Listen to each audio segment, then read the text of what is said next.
Going back to your book, your most recent book, you open up a lot about yourself in this. And one of the things you cover is when you were 21, and I'm sorry, you're probably so sick of talking about this now.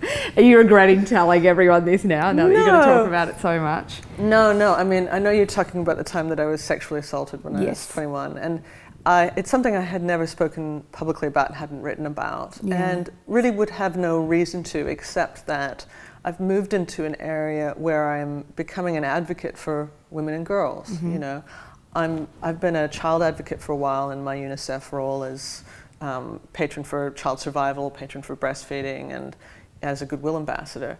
But really looking at the experiences of women and girls and starting to be an advocate in that area, it's made it really clear to me that there are toxic silences surrounding some of these issues. And sexual assault is one of those issues. And there's other really difficult things I write about in the book, like eating disorders and miscarriage as well, where there is, again, a toxic silence around the issue. But when it comes to things like sexual assault, it's so present in our culture, but there's such a toxic silence around the issue because it's not something we want to think about. And as a result of that toxic silence, you know, it tends to shame the survivors or victims of these crimes. It tends also to protect the predators. And in my view, it also robs the community of the tools we need to be able to adequately support one another when these things happen. So during the writing of the book, writing about the experience of women and girls, I couldn't really tackle these topics without mentioning sexual violence because it is so prevalent, as I've said. About 1 in 3 women will experience physical or sexual violence in their lifetime. And in fact, there was a study done at Cambridge University, published by Cambridge, looking at 70 countries over 40 years and found the number in Australia was closer to 45%. And also in similar countries like the UK and Canada and the US. So it's really prevalent. We don't talk about it very much. And when we do, there's sometimes some very problematic dialogue around the discussions. You know, victim shaming, victim blaming still is a kind of tendency. It can be quite unconscious at times. So I felt that I couldn't write this book about the experience of women and girls and avoid these difficult topics. And I couldn't talk about these difficult topics without putting my hand up in solidarity and saying, I'm one of the statistics as well, and show solidarity with other people who have had these experiences. Women and girls, but also boys and men. I mean, it's massively underreported for boys and men as well.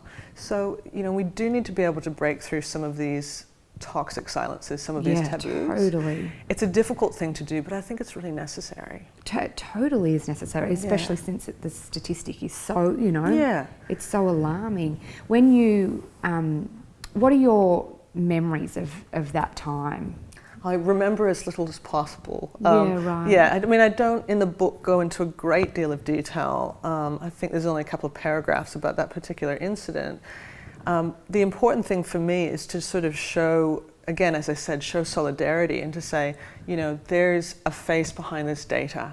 Because we can look at the statistics and forget that we're talking about real people's experiences and experiences that really affect people for a very long time in a lot of cases. But I thought it was also important to show people that it doesn't need to define you, these individual occurrences in your life that are not your fault, that have nothing to do with you. It's someone else's choice. They've done something that's criminal. It does not need to define you as a survivor of that experience. And I think that was part of, I mean, for me, it was part of the reason why I needed to write the book in the way that I did, to be authentic, to talk about these issues in good faith, and to not participate in that toxic silence knowingly. That was an important part of it. But again, I should also qualify, I'm not saying that everyone needs to tell their story, let alone in this very public way, which is not a walk in the park, you know. But for me, in all good faith, I could not be the advocate for women and girls that I want to be without showing solidarity in this way, without putting a face to the data. And that's why it was a natural sort of decision, a natural progress for me during the writing of the book to realize, I think I do need to actually include this bit of information. Yeah. Yeah, people have focused on it a lot, and I sort of expected that to a degree, probably not quite as much as there has been in terms of focus, but it's also had a huge impact on a lot of people that I've met, even in the last month since the book came out. Like, much more than I could have ever anticipated in my wildest dreams, you know.